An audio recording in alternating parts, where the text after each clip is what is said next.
Christopher says SEC quarterbacks aren't good. Joe Burrow was an SEC quarterback.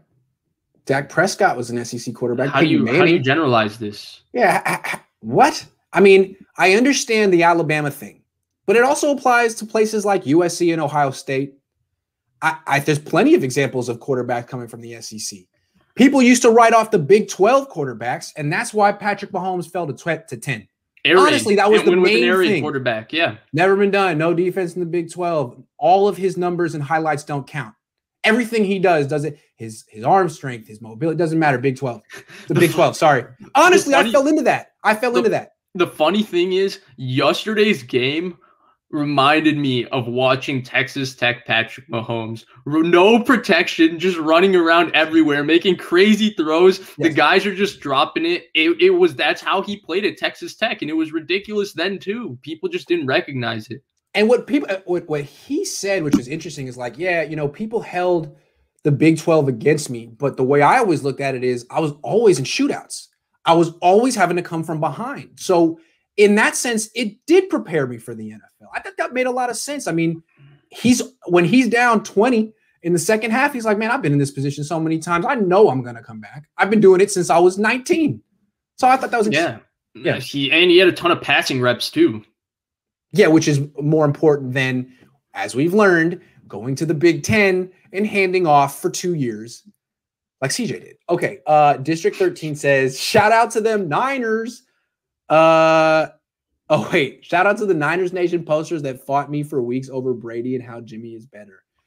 I love all these dudes like District 13 who are coming out saying, I always wanted Tom Brady. Where were you when I was on YouTube this summer saying Tom Brady, and 80,000 people were like, Grant, I will unsubscribe today if you mention Tom Brady's name again. It's not cool to do that. That's true. I'm just happy that I started talking to Grant Cohn in 2020 and not in 2019. It's true, man. Because a few people that liked me in 2020 would not have liked me in 2019, especially during this conversation, just because I still felt that Tom Brady had a better arm than Jimmy Garoppolo, and that's why, and he was smarter, and that's why I would have made that move, just because I think it gave more long-term flexibility. Yeah, you couldn't have said that as an up-and-coming analyst. And I liked Jimmy, and I still really like Jimmy. Jimmy's a great guy. Yeah, I like Jimmy too. He's always been nice to me. I think that's the problem. That it's like everyone likes Jimmy. I think there's something unlikable about Jared Goff. Maybe a little aloof.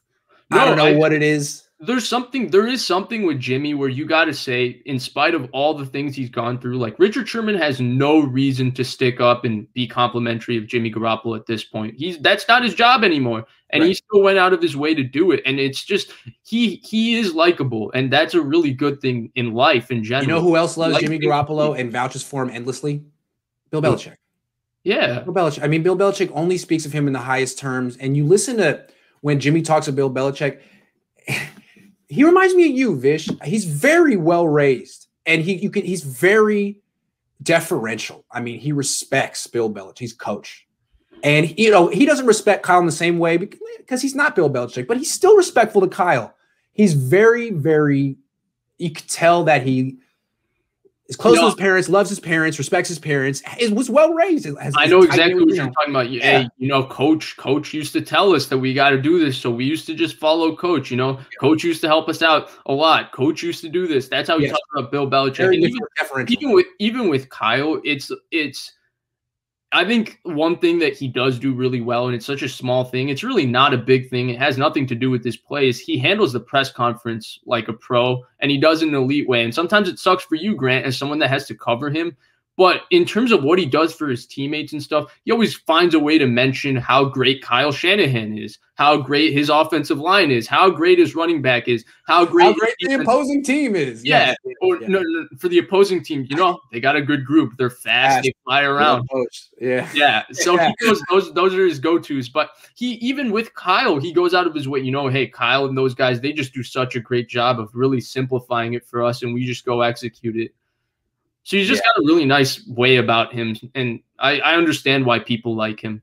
I can definitely see why coaches like him. I mean, he's very respectful, but I think from Kyle's perspective, it's like, okay, like you're nice, you're paying attention, you're taking notes, you're making the same mistakes. I'm losing patience with you. You're 29 years old. You've been here for 4 years. I appreciate how earnest you are and how serious you are. Like, I think what the reports that came out about Goff, how they're questioning his commitment, and they've never said that about Jimmy.